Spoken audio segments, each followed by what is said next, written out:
Adobe has re-engineered the architecture of Adobe After Effects CC to make it much, much faster.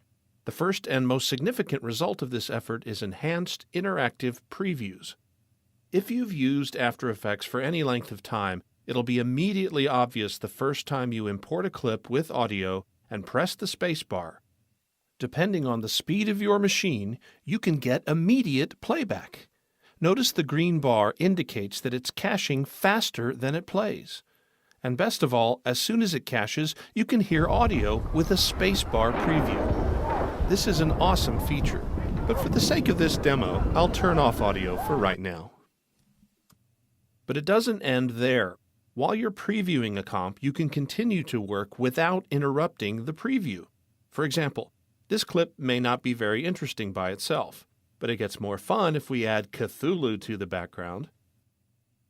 This is just a photo of an H.P. Lovecraft Cthulhu maquette designed by Hollywood sculptor Lee Joyner, imported as a layered Photoshop file and animated with the puppet tool. But you can see that we can turn on an adjustment layer with the transform effect applied to zoom in, and add a couple 4K rampant layers for smoke and particles to add some atmospherics. It ends up looking pretty cool for, let's face it, a simple comp.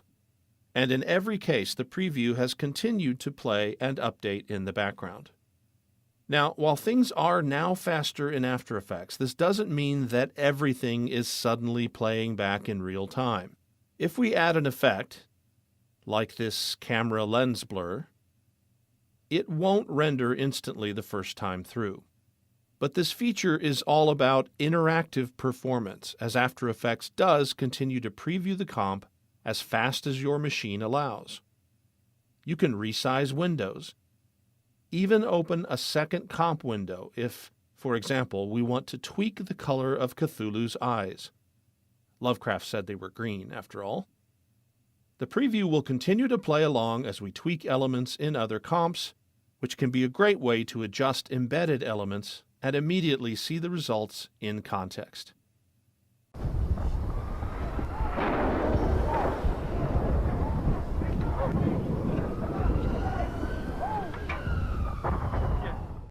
We've seen that the spacebar is now a full-featured shortcut for controlling previews and for caching frames for real-time preview.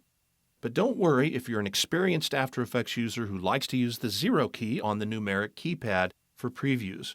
0 key previews still essentially behave as they used to by default.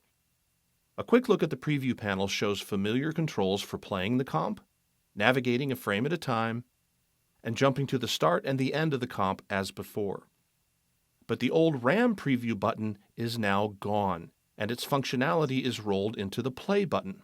In fact, the term RAM preview has been removed from After Effects, although old-timers like me will probably accidentally call it that for a while.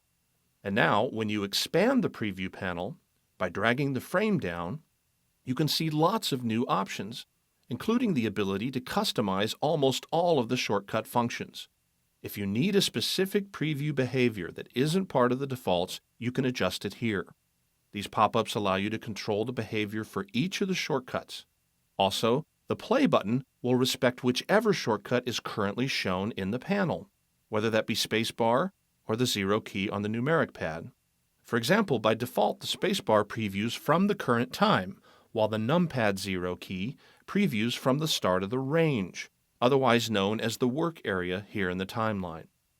If for whatever reason you aren't happy with any of these changes, holding the Option key on the Mac or Alt key on Windows and clicking on the Reset button in the preview panel will change the behavior of previews to closely match the way they used to work. From a workflow aspect, things have changed a bit. If you have a work area set up in the timeline, for example, if I bring in the work area to focus just on the text animation, then the 0 key defaults to rendering what's inside the work area. The spacebar's default, on the other hand, is now work area extended by current time. And that means if the spacebar starts outside of the work area, it will add that extra bit of timeline to the work area before looping that larger segment of the timeline. Another big change is you can see the red line called the Preview Time Indicator, or PTI, moving along, but the blue current time indicator, or CTI, stays behind. Click in the timeline and it'll stop the preview as before. However, if we start the preview again and hold the Alt key on Windows or Option on Mac, you can grab the CTI and move it while the preview continues. Add the Shift key to snap to keyframes. For example, if we wanted to scrub the rotation value of our text keyframes to spin the letters a little as they scale up, we can do it without interrupting the preview. This takes some getting used to, but it's pretty amazing. However you choose to start a preview, you can interrupt it with the same keyboard shortcut, or by clicking Stop in the Preview panel, or by hitting the Escape key.